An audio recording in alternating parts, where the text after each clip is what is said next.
Hello friends, welcome back to the channel. So time ఏమో 12:45. So first ride అయితే మనమైతే కాకా నువ్వేనా కాకా? సో కాకా అయితే బైక్ పైన ఉన్నాడు. నంబర్ చూసుకో, సేమ్ ఉంది. వాడు యాక్టివ్ అని రాసేసిండు, ఏం చేద్దాం. ఎన్నోసార్లు కంప్లైంట్ చేసిన వాళ్ళు అప్డేట్ చేస్తలే. 2 years ఉన్నట అల్వాలా కూర్చో.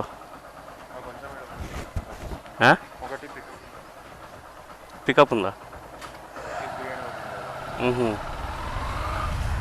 హలో భయ్యా, ఇలాంటి రైడ్లు వస్తుంది మధ్యలో. ఏం లేవు, ఫోన్ మాట్లాడుతున్నా.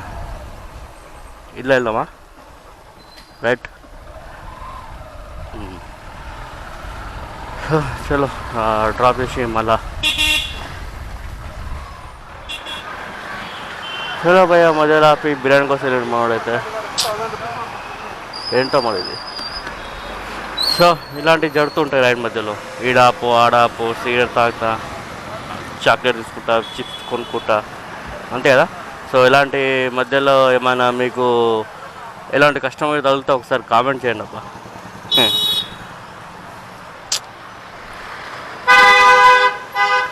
ఇప్పుడు 14 kilometers ఉంది.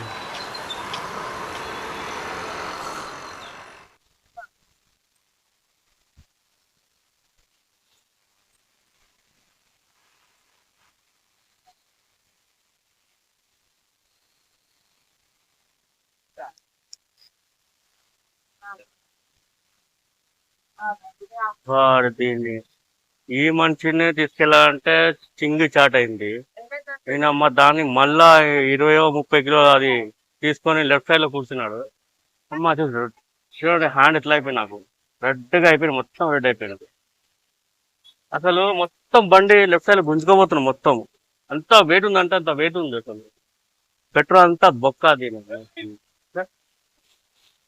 అదే చాలా ఆయనే గింటలు ఉన్నాడు అనుకుంటా. అసలు మూవ్ అయితేలే బండి. 5th గేర్ వేద్దామంటే కదా మళ్ళీ కరెక్ట్ ఉంటుంది. అసలు ఎక్సలేటర్ పట్టుకోలేదు దీనమ్మా. వెయిట్కి ఆ బండి ఏంటో ఎంత వెయిట్ ఉన్నాడు మరి. అంతే అరే, అక్కడంతా టైం వేస్ట్ చేసి మళ్ళీ ఇక్కడ టైం వేస్ట్ చేస్తుందా. సో మనకు ఇంకో రైడ్ వచ్చింది అల్వాల్ నుంచి సిగ్నల్ స్టేషన్కి. సో అమౌంట్ 126 ఎంతో చూపించింది నాకు. సో యాక్టివ్ అని దానిలో అబ్బా ఏం చేద్దాం, ఓలాలో తలకాయ నొప్పింది. కస్టమర్ కేర్ ఉండదు, అసలు ఏంటో అర్థం కాదు. ఎందుకంటే మధ్యలో పేమెంట్ గిట్లా ఎక్కువ ఉంటే కస్టమర్ ఇయ్యరు. నాకు 100 చూపించింది, 100 ఇస్తాను నీకు, 150 ఎట్లా అయింది. వాడు 100 ఇచ్చి దెంగేస్తాడు అంతే. ఇంకా మనం ఇంకేం చేద్దాం, దానిలో కస్టమర్ కేర్ చేద్దాం అంటే దాని ఆప్షన్ లేదు. ఏంటో అబ్బాయి వల్ల అర్థమవుతుంది అబ్బా. యాక్టివ్ ఉందా నంబర్ చూసుకో, సేమ్ ఉంది. కస్టమర్ పైనుంచి యాక్టివ్ ఉందా అనుకొని నేను వెయిట్ చేస్తున్నా పైన. లేసా నా ఎగ్జాక్ట్ బైక్ అని చెప్పిన. దేవుడా ఏంటో ఇది, అన్నీ నాకే జరుగుతున్నాయి మరి ఏందో ఇది.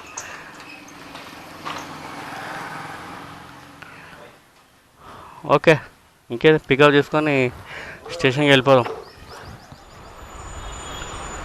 చలో భయ, స్టేషన్ అయితే డ్రాప్ అయితే చేశాను. సో సేమ్ పర్సన్ నేను కూడా లగేజ్ తీసుకొని కూర్చున్నాను వెనకాల. సో సూట్ కేసు అది టైల్ ఉంటుంది కదా చిన్న, ఈ అమ్మ వీడ వెనకాల ఎంత గుచ్చుకుంటుందంట. అది స్పీడ్ బ్రేకర్ వస్తే గుచ్చుకుంటుంది టకా టకా. ఏంటో ఈరోజు ఎట్లా అయిపోతుందా బాగా అది, అంతే కదా. చలో, ఎండ మాత్రం టూ మచ్ ఉంది. హెల్మెట్ లోపల నుంచి కారుతూ నాకు చెమటలు బాగా హెడ్ఏక్ అవుతుంది నాకైతే. సో టైం 2:30 అవుతుంది. సో ఈ 2 రైడ్లు అయితే సో చూద్దాం. ఈవినింగ్ కొడతాను లేదు, ఒక చిన్న వర్క్ ఉంది, పోతున్నా మళ్ళీ. ఓకే, సో కమిషన్ తెలుసుగా మీకు. ర్యాపిడో అయితే ఇప్పుడు 0 కమిషన్ వచ్చింది మళ్ళీ. సో సెలెక్టెడ్ పర్సన్కి నాకే వచ్చింది ఆప్షన్, కానీ క్లిక్ చేస్తే ట్రై అగైన్ అని ఉంటుంది. అబ్బో 120 రూపీస్ రైడ్ వచ్చింది టోలీ చౌకి, చచ్చిపోతాం. ఓకే, కానీ ఎండకి చేయలేకపోతున్నా. ఓకే, సో దీన్ని ఆఫ్ చేద్దాము. సో 2 రైడ్లకి నాకు 259 రూపీస్ అయితే వచ్చింది. ఓకే, 260 అనుకోని, ఇంకా రూపాయి తక్కువ. సో ఓలా అయితే చాలా మంచి ఇస్తారు, అందరికంటే ఓలా బెస్ట్. దాని తర్వాత ఊబర్ వస్తుంది, దాని తర్వాత ర్యాపిడో వస్తుంది. ర్యాపిడో అంటే 0 కమిషన్ ఉందంటే బెటర్, చాలా బెటర్ 0 కమిషన్ ఉంటే. లేకుంటే వరస్ట్ వేస్ట్ ర్యాపిడో. ఎందుకంటే ₹6 6.5 ఇస్తున్నాడు ర్యాపిడో. మరీ టూ మచ్ అది కటింగ్స్ అయితే మరీ too much. Platform charge cut అవుతుంది, దాంతోపాటు మళ్ళీ జిఎస్టీ కూడా మామూలు కటింగ్ కాదు, చాలా టూ మచ్ కటింగ్. అది ఎంతో ఖర్చు చేస్తున్నా అర్థమవుతుంది అది. సో ఇప్పుడు ఎంత మనం 20 కిలోమీటర్లు అనుకో, కస్టమర్ దగ్గర 250 తీసుకుంటాడు, మన చేతికి వచ్చే వరకు 160 170 వస్తుంది. సో దానిలో 18% ర్యాపిడో కమిషన్ ప్లస్ జిఎస్టీ దాంట్లో. అదే ₹70-80 కటింగ్ అవుతుంది మొత్తానికి 20 కిలోమీటర్కి. So worst. సో ట్రై చేయండి, వాళ్ళని ట్రై చేయండి. కొంచెం పేషెన్స్ ఉంటే వెయిట్ చేయండి. పేషెన్స్ లేదంటే ర్యాపిడోకి వెళ్ళిపోయింది, గంటకు ₹100 సంపాదిస్తారు ఈజీగా. కానీ ₹6 6.5 వస్తుంది. రైడ్స్ మాత్రం నాన్ స్టాప్ ఉంది ర్యాపిడోలో.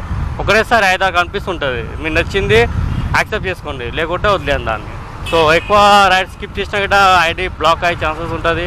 సో చెప్పలేము, 2 years 1 year 5 months 6 months లేదా 3 years బ్యాన్ చేస్తారు రైడింగ్ అయితే. ఓకే, సో ఇంకేం చెప్తాం, ఎండాకాలం స్టార్ట్ అయింది. సో చేస్తే మార్నింగ్ నుంచి 11 వరకు కొట్టుకోండి, 11-12 వరకు. దాని తర్వాత ఈవినింగ్ 4-5 నుంచి నైట్ 11-12 దాకా. ఓకే ఫ్రెండ్స్, సో ఇవాళ చిన్న బ్లాగ్ అంతే. నచ్చితే లైక్ షేర్ కామెంట్ చేయండి, పక్క ఉన్న బెల్ ఐకాన్ క్లిక్ చేయండి. మళ్ళీ కలుస్తా, అప్పటి వరకు bye. See you in the next blog.